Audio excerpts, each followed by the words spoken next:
எந்த விஷயத்துல அவங்க உஷாரா இருக்கணும்? ஜாக்கிரதையா இருக்கணும் பண அப்படின்னா? விஷயத்துல உஷாரா இருக்கணும். ம். பணம் குடுக்கல் வாங்கல்ல உஷாரா இருக்கணும். ம். அதே மாரி கணவன் மனைவி பிரச்சனையில உஷாரா இருக்கணும். குழந்தைகள் பிரச்சனையில உஷாரா இருக்கணும். வாக்கு குடுக்குறதுல உஷாரா இருக்கணும். வாக்குல தெளிவா இருக்கணும். வாக்குல தெளிவா இருக்கணும். ஓகே. சொன்னா சொன்ன சொல்ல காப்பாத்தணும். ம். வாக்குல தெளிவா இருக்கணும். அப்படி இல்லன்னா பிரச்சனை வரும். இப்ப மேசராசிக்காரர்கள் இந்தந்த விஷயத்துல தெளிவா இருக்கணும் அப்படின்னு சொல்லிட்டீங்க. ம்.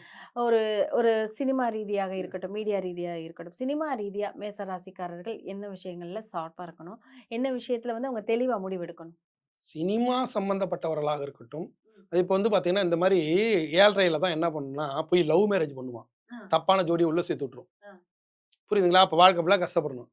இந்த மாரி நேரத்துல தான் தேவையில்லாத ஒரு படத்த போய் ஒத்துக்குவாங்க. சினிமாக்காரங்க. ம். தேவையில்லாத படத்த ஒத்துக்குவாங்க. அந்த படத்தின் மூலியமா மிகப்பெரிய நஷ்டம் வந்துரும். ம். ம். அப்ப இந்த நேரத்துல அந்த மாரி ரிஸ்க் எடுக்கிற விஷயங்கள செய்யக்கூடாதுங்க. ரிஸ்கே எடுக்கக்கூடாது. ஆமா. மேசராசிக்காரங்க ரிஸ்க் ரிஸ்க் எடுக்கக்கூடாது. எடுத்துறாதீங்க ஒரே ப்ளீஸ். பேச்சு அவ்வளவுதான். Don't risk. ரிஸ்க் எடுத்தீன்னா மாட்டிக்குவ. ஓகே. ரிஸ்க் எடுத்தீன்னா ஹெவியா மாட்டிக்குவ. அப்ப ரிஸ்க் இல்லாம எனக்கு 7:30ப்பா வேணாம்ப்பா. நான் பாட்டுக்கு படம் நடிக்கிறேன். நான் வரேன். அப்ப இந்த நேரத்துல ஒருத்தன் தூண்டி விடுவான். ஏன் நெறைய பணம் வச்சிருக்கீங்க. உடம் பண்ணாங்க. அடுத்தவன்ட்ட போய் நீங்க ஏங்க வந்து பணத்துக்கு நம்ம வந்து அ ஒரு ஹீரோக்கு புக் பண்றதுக்கு நம்மளே ஹீரோவா நடிச்சிடலாமே. அவ்வளதான் அப்படின்னு ஏத்தி விடுவான். ஏத்தி விட்டானா முடிஞ்சு போச்சு கதை. கண்டிப்பா. அப்ப கூட இருக்கிறவங்க துதி பாடுறவங்க பேச்ச கேட்கக்கூடாது. ம்.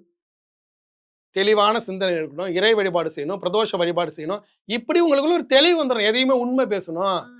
ஒரு வாக்கு குடுக்குறோம்னா சுத்தமான வாக்கா இருக்கணும். அப்படி இல்லன்னா சிக்கலாயிடும். கண்டிப்பா, ம். கண்டிப்பா. ஸோ சினி மேசராசிக்காரர்கள் ஆமா. 2026 ரொம்ப தெளிவா இருக்கணும். எடுக்கிற முடிவுல ரொம்ப தெளிவான நம்மளுக்கு இதெல்லாம் நடக்க போதுன்னு முன்னாடியே ப்ரிப்பேர் ஆயிக்கணும். வாக்குல தெளிவா இருக்கணும் அப்படிங்கிறது ரொம்ப தெளிவா சொல்லியிருக்கீங்க.